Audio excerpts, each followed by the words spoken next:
this is one of those things where both the Sixers and Simmons' camp have really just not done a good job of talking and figuring things out. Like the public messaging, the internal messaging, something is off. Both sides are just not talking to each other in a productive way. And Mort, let's wrap up by talking about the Sixers, because it's been, like 2 days since we had our latest Ben Simmons update. We're due for another one any day now, but this came from Woj on Friday. He reported the Sixers have resumed fining Ben Simmons. They fined him for missing Thursday night's victory over the Detroit Pistons, presumably did for last night's win over the Bulls as well. And they plan to continue fining him until he cooperates with team physicians on his mental health and fulfills other basketball-related obligations. He has refused to provide basic details of his course of mental health meetings, evaluation, or treatments, and he is not accepting consultation with any specialist arranged by the team. He has been working with mental health professionals from the National Basketball Players Association. Ramona Shelburne of ESPN reported he's been doing that since the summer. So, what do you make of all of this? I don't want to get into whether this is real or fake. Like, is he making it up? None of us are in any place to say that one way or the other. But bigger picture, because mental health is becoming just more and more of a thing for athletes. We just saw this NFL reference, so I'm sorry, but Atlanta Falcons wide receiver Calvin Ridley just stepped away from the game last week. He's just like, I'm not in a place to do this right now, so I just need to walk away from football, which would have been unheard of a couple of years ago. So, moving forward, how is this going to affect players and teams and their handling of mental health? Oh, that's a big question, Brian. I hear you. I hope this is something that both the NBPA and NBA and all the individual teams learn something from. I mean, it really comes down to how you build your organization. It comes down to how open-minded you are, and I think in today's age, you need to be open-minded. You need to take into account mental health. It's been one of those things that for years and years and years have always flown under the radar, and it's all, especially in sports, it's been one of those things. Oh, then you're not mentally tough, which it's just blatant toxic masculinity for no reason, right? Right. The Ben Simmons situation on its surface is so weird because he's also getting a lot of people are arguing that he's faking his mental health issues, which I have a problem with that. I really do. I mean, mental health is not something that you should, where you should go in and act as a judge, jury, and executioner of on behalf of others. Like, you don't know what's going on in Ben Simmons' head right now. You have no idea. So you can't sit there and say, oh, he's faking it. Oh, he's doing this, and that. You can't. And of course, if he were, that would be disgusting. But I mean, again, we can't make that connection. We don't know. It's that is what goes on. And look, given that he has been the subject of media scrutiny for 4 years, 5 years, however long it's been. Mm-hmm. Like, are we really going to rule out the possibility that Ben Simmons could be struggling emotionally for being called a coward for 3 years? Yeah, right. And he had a very behind-the-scenes situation with his family where I believe it was his stepbrother was accused of sexually assaulting his sister last year. That he didn't want to talk about it publicly, but people around the team said it was weighing on him a lot. Of course. And he was saying even last year, like not even during the playoffs, I can distinctly remember one other time before the playoffs started. I don't remember which press conference or after which game. It was late in the season, but someone was asking. He had gotten like back on track, and he kept saying like, I'm just getting my mental right. I'm focused on my mental. And then after that Game 7 loss in that press conference, I think someone asked, like, what are you going to work on this summer? And he's like, the first thing I need to do is just work on my mental state. So it's clear he had been struggling with something for a while. And yeah, I know the sequence of events raise into question, is this preventing him from playing? Because like it was the holdout, and then it was the quote unquote back injury, and then like the day after it was this. He says he goes to the team. He says he's not mentally ready to play, and the reason there's question of it is because like that's the way you can get paid and still continue not to play. Like there's a provision in the CBA saying, if a mental health issue is what's preventing you from playing, you can't fine the player. So, like, long story short, I expect the NBA to get involved, the NBPA to get involved. Like, I think this is going to bubble up to a much bigger issue, because I'm sure Simmons and his camp are going to say, like, it is still my mental health that is preventing me from playing. And I think from the Sixers side, they're trying to be supportive of that, but they're also just saying, like, we need some detail here. Like, you don't need to tell us like what you're telling the mental health professional, right? But like, what is the game plan here? Like, how do we get you back into the fold at some point? It sounds like there's just been very limited communication in that regard. And, I'm going to ask the same question with the Nets and Kyrie more, because like, again, the Sixers right now are 8-2 against they are all odds, like league's best offense at this point. And, Ben Simmons obviously hasn't played this year. Tobias Harris is in COVID protocols. Matisse Thybulle is now in COVID protocols. Isaiah Joe is in COVID protocols. Danny Green has a strained hamstring. So they played the Bulls last night with 8 rotation players, 3 of whom were centers or a big man. It's like Paul Reed, who I love. Like, I described him last night as just pure chaotic energy. Like, you have no idea what is going to happen every time he is on offense or defense. And I feel like half of the game last night was just Joel Embiid yelling at him to get into different positions every time down the court. But they still have, despite being this shorthanded, have won 6 straight games. So, Morey went on the radio recently and said, like, look, our plan is either get Ben Simmons back in the fold or we're trading him for a difference maker. We are not doing, like, those are the 2 options. That's it. We are not trading him for role players. Between this, we'll see what happens, like how they resolve this mental health issue. Like, can we get him to give us a plan of if or when he's willing to come back to the team? But seeing how the team has performed in his absence, in the absence of all these other guys, does it embolden Morey to expand his scope of trades? Or conversely, with them, they have the East's best record right now. Does that reduce the pressure to make an immediate trade because they've stayed afloat without him? Oh, I mean, I don't know if it's sustainable that Seth Curry is shooting 60% from the field. How dare you? Yeah.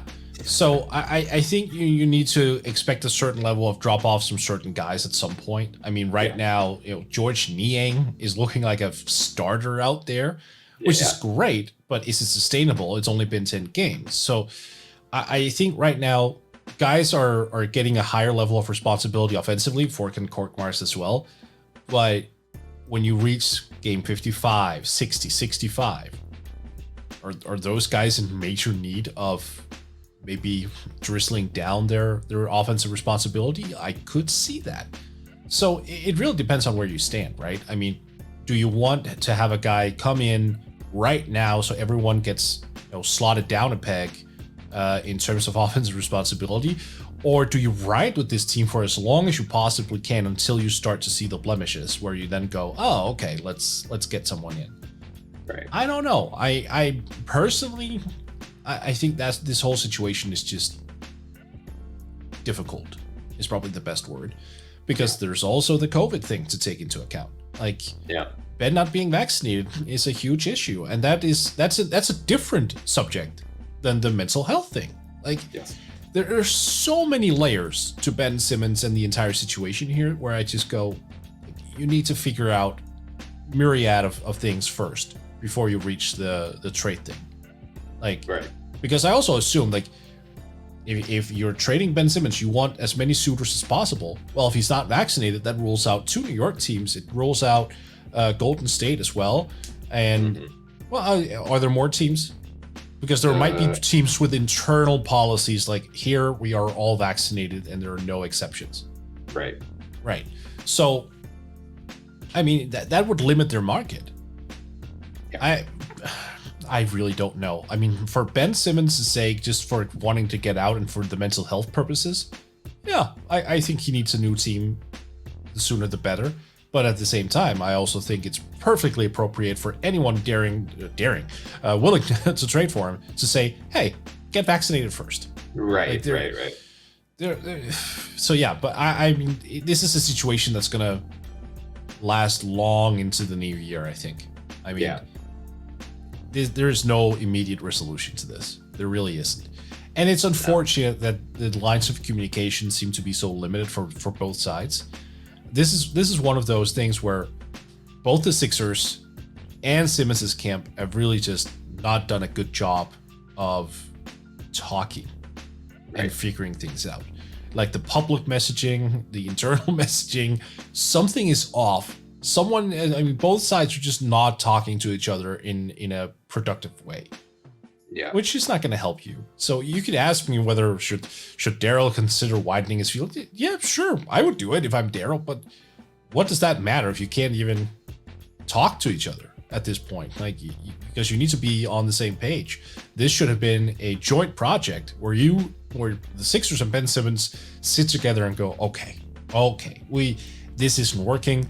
Let's figure something out. Here are the options out there. Is there something we can do where we could collaborate on finding you a new destination? Yet it's been so contentious, and the media aspect of it has just been handled so poorly from everyone. I don't know what's going to happen. This is going to lead to something major, I think, not in terms of trade, but in terms of mental health discussions, COVID vaccine discussions, player empowerment discussions, CBA negotiations, potentially. Like, this is going to be a huge subplot, and it's all weird, and this year has been bonkers. Yeah, I mean, I hear where Morey is coming from. Yeah. In terms of, we either want him back or we're going to trade him for a difference maker, and those are the only two options. Right. I'm writing a piece for Forbes. It'll hopefully be up by the time you're listening to this. I don't think it's a binary thing. Like, right. Dame just reaffirmed his commitment to the Blazers in a piece from Chris Haynes. Zach LaVine and Bradley Beal are going to be the top 2 agents on the free agent market next year. The Wizards and the Bulls both look really good, and they've improved this offseason. They've given both of those guys reason to want to stay there. I think both guys are going to re-sign with those teams. Will there be a surprise entrant to the disgruntled star trade market?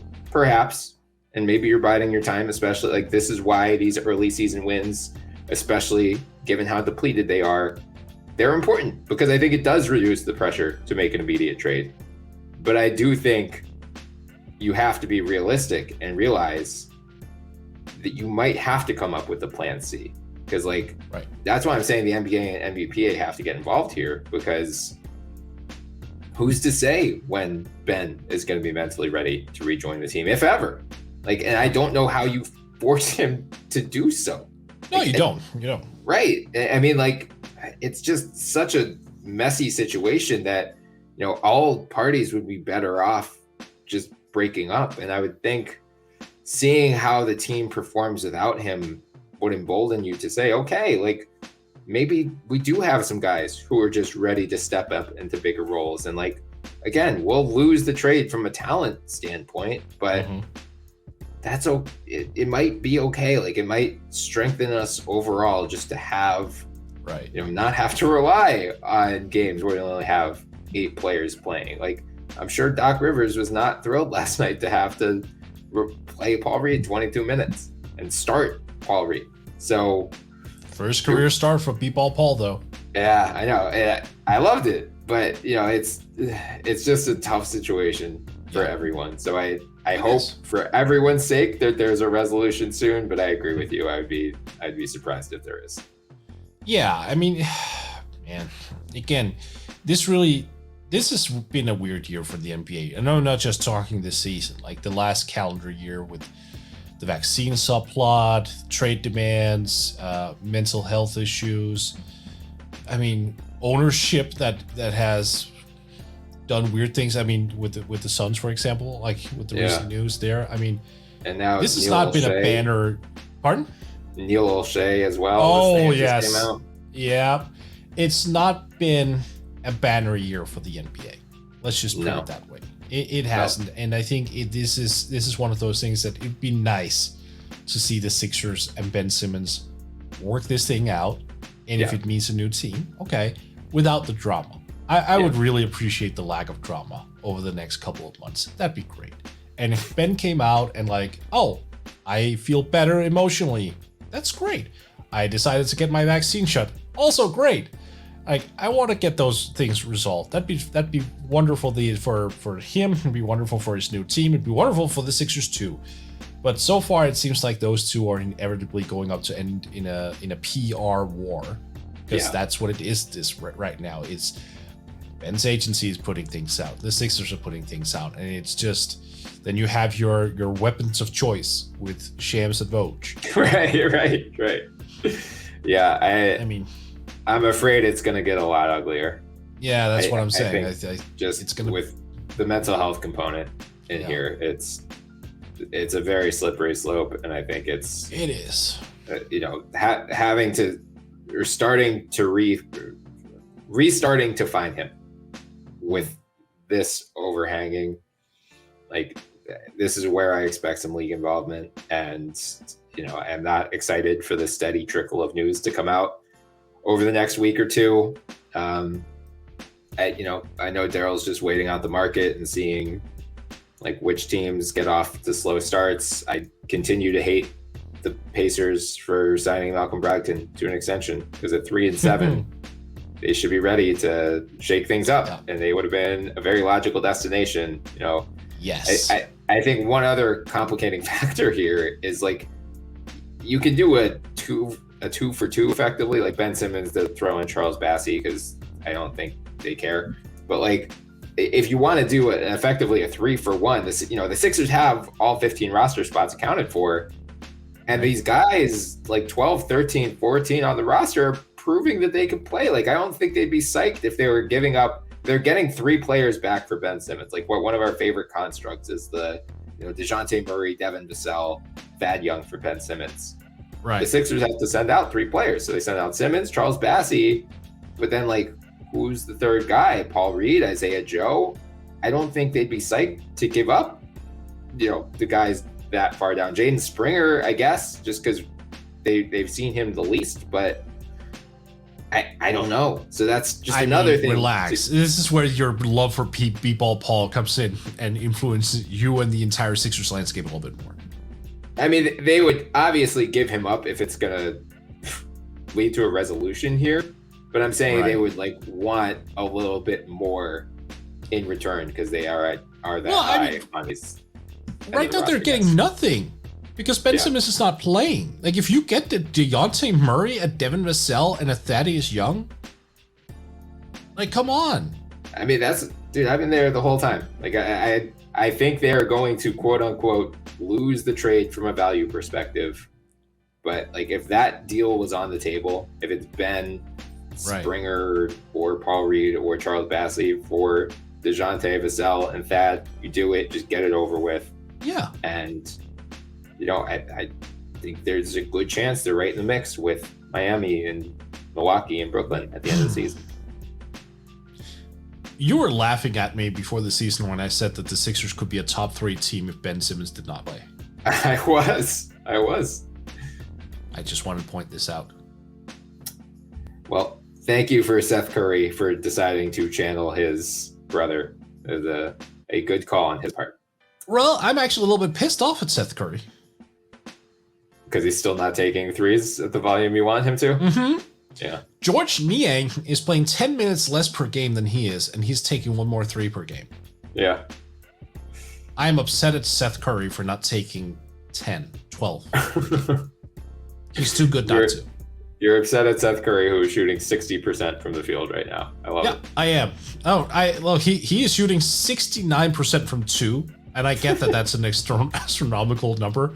Yeah. I just think that if he's given him more shots from three, he's gonna knock him down. He is so hot right now that I'm just like, use it. Go out there and take 15 triples. Like, why not? You're that good right now. But I am so happy that I stayed on Seth Curry Island for all that long and that I did. I really am. Yeah, I know, but I brought him up back in the day. This goes back to the 3 alphas in Chicago. This goes back to the offseason of 2016 where I was like, no, sign Seth Curry instead. I know. And people were like slamming me on Twitter. Seth Curry, what has Seth Curry ever done? He's proving me right now, proving you and I right now, and I love it. Yeah, good on you, Seth Curry.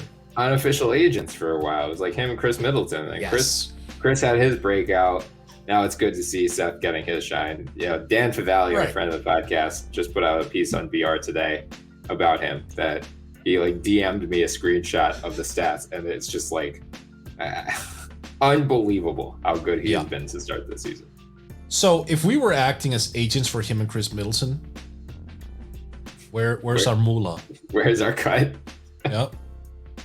I want some cheddar, baby. Well, I'm sure it's in our Bitcoin wallet that we have no idea how to access. Yeah.